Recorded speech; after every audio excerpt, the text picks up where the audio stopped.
नमस्कार दर्शक मित्रों, स्वागत है आप सभी का हमारे YouTube चैनल श्री भक्ति पर। दोस्तों, आज हम इस वीडियो में बात करने वाले हैं मनुष्य जीवन के बारे में। जब एक मनुष्य जन्म लेता है तब केवल एक शरीर नहीं आता, बल्कि जन्म लेती है एक आशा मोक्ष की। और जब एक मनुष्य मरता है तब केवल एक शरीर नहीं जाता, बल्कि निकल पड़ती है एक आत्मा न्याय की तलाश में। यही है गरुड़ पुराण, सत्य, धर्म और कर्म का दर्पण। गरुड़ पुराण भगवान विष्णु और उनके वाहन भगवान गरुड़ का संवाद है। इसमें मनुष्य जीवन, मृत्यु, पाप पुण्य, नरक स्वर्ग, कर्मफल सबका सच्चा ज्ञान मिलता है।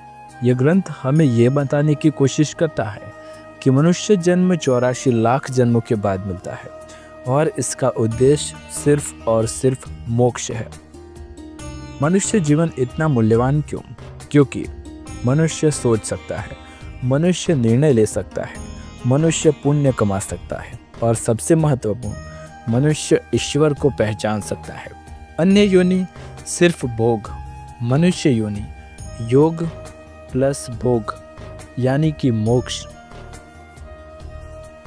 अगर हम जीवन का सही उपयोग न करें तो यह शरीर नष्ट होगा, लेकिन हमारे कर्म हमारा पीछा नहीं छोड़ेंगे। इस वीडियो में हम मुख्य उन प्रश्नों के बारे में बात करेंगे। सबसे बड़ा दान क्या है? मनुष्य जीवन क्यों दुर्लभ है? कर्मों का फल कौन देता है? मृत्यु के बाद आखिरकार क्या होता है? और एक सच्ची प्रेरणादायक कहानी, राजा और 3 प्रश्न। आइए, कर्म ही जीवन है और कर्म ही मृत्यु के बाद यात्रा का ईंधन है। राजा और 3 प्रश्न। दर्शकों, हम ये विषय कहानी के रूप और उदाहरण के साथ जानने का प्रयास करेंगे, ताकि हम और अच्छे से समझ पाए कि हमारे जीवन में क्या चल रहा है। एक समय की बात है, अयोध्या जैसी एक भव्य नगरी में राजा देवव्रत राज करता था। धर्मप्रिय, बुद्धिमान, लेकिन एक प्रश्न उसे दिन रात बेचैन करता था। मनुष्य जीवन क्यों मिला है? सबसे बड़ा पुण्य कौन सा है? कर्मों का फल कब तक पीछा करता है? राजा ने घोषणा की, जो इन 3 प्रश्नों का उत्तर देगा मैं उसे आधा राज्य दे दूंगा। एक वृद्ध साधु का प्रवेश। धीरे धीरे एक साधु आए, फटे पुराने वस्त्र लेकिन तेज अपार। साधु बोली, राजन, इन प्रश्नों के उत्तर राज्य नहीं, श्रद्धा और धैर्य से मिलते हैं। राजा नतमस्तक हुआ। प्रश्न 1, मनुष्य जीवन क्यों मिलता है? साधु, मनुष्य केवल खाने पीने के लिए नहीं, धर्म पालन और मोक्ष अर्जन के लिए जन्मा है। सबसे बड़ा पुण्य क्या है? प्रश्न 2, सबसे बड़ा दान है जीवन रक्षा और भोजन दान, क्योंकि भूख और मृत्यु ईश्वर से भी दया मांगने पर मजबूर कर देती है। प्रश्न 3 है, कर्म का फल कब तक पीछा करता है? साधु बोले, जब तक आत्मा के कर्म शेष है। जन्म पर जन्म शरीर बदलते जाते हैं, लेकिन कर्मों का साथ हिसाब चलता रहता है। कहानी का संदेश, जीवन मिला है सुधार के लिए, दान मिला है दूसरों को संभालने के लिए और कर्म मिला है मोक्ष पाने के लिए। राजा देवव्रत ने उसी दिन संकल्प लिया, हर दिन किसी भूखे को भोजन कराएगा। साधु ने आशीष दिया और कुछ वर्षों में राजा का मोक्ष प्राप्त हुआ। मनुष्य जीवन एक अवसर है दोस्तों, और ये अवसर हर किसी को बार बार नहीं मिलता। अगला भाग है कहानी 2, सबसे बड़ा दान और कर्म सिद्धांत। व्यापारी की मृत्यु के बाद की यात्रा, यमलोक, चित्रगुप्त का लेखा जोखा और दान का महत्व। आइए इस वीडियो के दूसरे भाग की ओर प्रस्थान करते हैं। वीडियो में आगे बढ़ने से पहले यदि चैनल पर नए हैं तो चैनल को सब्सक्राइब जरूर कर लें। सबसे बड़ा दान। दान वही जो समय पर किया जाए और उसे लौटाने की इच्छा न रखी जाए। गरुड़ पुराण कहता है, सबसे बड़ा दान है जीवन बचाने का दान और भोजन दान। दान क्यों जरूरी है? दान पाप को कम करता है, दान मरण भय को शांत करता है, दान आत्मा की यात्रा को सरल करता है। मृत्यु के बाद यमलोक में यही मदद करता है। सिर्फ धन देना दान नहीं होता, जल देना, औषधि देना, सेवा देना, संकट में किसी की रक्षा करना, यही तो सर्वश्रेष्ठ दान है।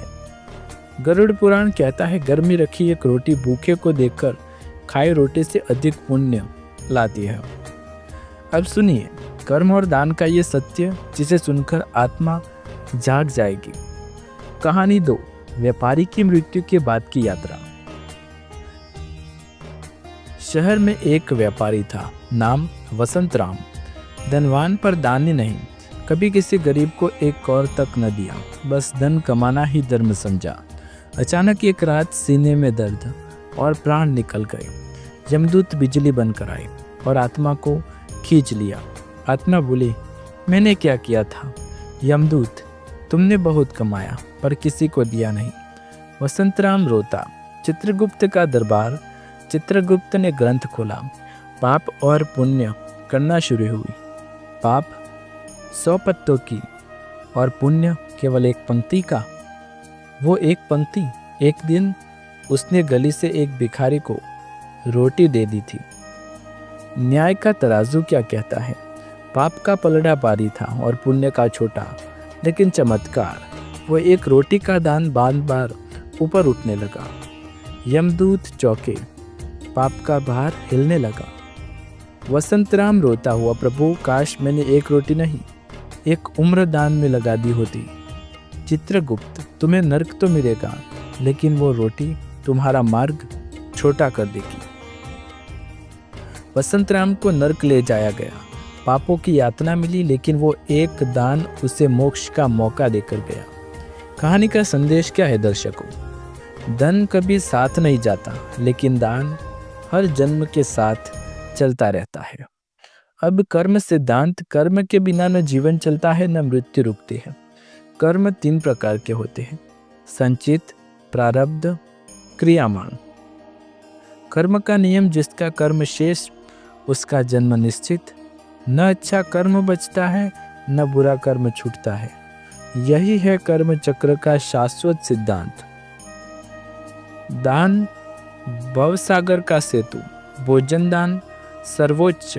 कर्म भविष्य का नक्शा। दोस्तों, मनुष्य जन्म का रहस्य क्या है?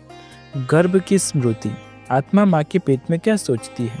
क्या हम रोकर ही जन्म लेते हैं? पूर्व जन्म के कर्म क्यों याद आते हैं? या हम जैसे ही जन्म लेते हैं पिछले जन्म की यादों को भगवान बुला देते हैं? आइए आगे बढ़ते हैं। जब आत्मा नए शरीर में प्रवेश करती है तब अपने पिछले जन्मों के सभी कहानी साथ लेकर आती है, लेकिन जन्म के क्षण वो सब भूल जाती है। क्यों? यह रहस्य है गरुड़ पुराण में। गरुड़ पुराण कहता है, जीवात्मा पहले 84 लाख योनि भोगती है।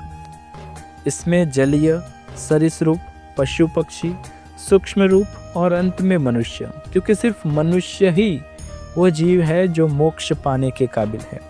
गर्भ में आत्मा का भाव।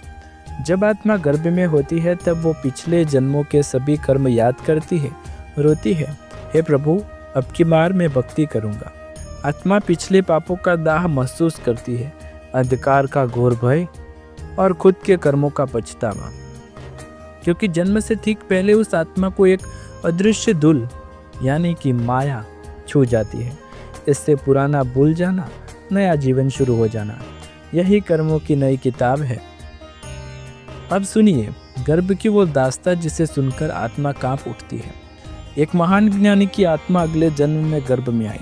वो सोचती है, इस बार पाप नहीं करूँगा, ईश्वर की भक्ति करूँगा, ज़रूरतमंदों की मदद करूँगा। गर्भ में वो आत्मा माँ के खाए आहार का असर महसूस करती है। माँ के दुख सुख, माँ के गलत कर्म जलती है। 9वें महीने में आत्मा प्रार्थना करती है, प्रभु बस अब जन्म हो जाए, मैं आपका स्मरण कभी नहीं भूलूंगा। जन्म का क्षण, नर्स की आवाज़, तेज रोशनी, कर्णबेरी शोर और तभी पुराने कर्मों की याद मिट जाती है। बच्चा जोर जोर से रो पड़ता है क्योंकि उसे एहसास होता है, मैं फिर भूल गया, फिर मोह में फंस गया। कहानी का संदेश क्या है दर्शकों? मानव जन्म वचन का पूर्व जन्म है। जन्म से पहले किया वचन जीवन में पूरा करना ही धर्म है। इसलिए तो मनुष्य जीवन दुर्लभ है। यदि आपको हमारी ये वीडियो पसंद आए तो वीडियो को लाइक शेयर कमेंट करें। चैनल पर नए हैं तो चैनल को सब्सक्राइब ज़रूर करें। मिलते हैं अगले वीडियो में कुछ विशेष जानकारी के साथ। जय श्री राम, जय श्री विष्णु।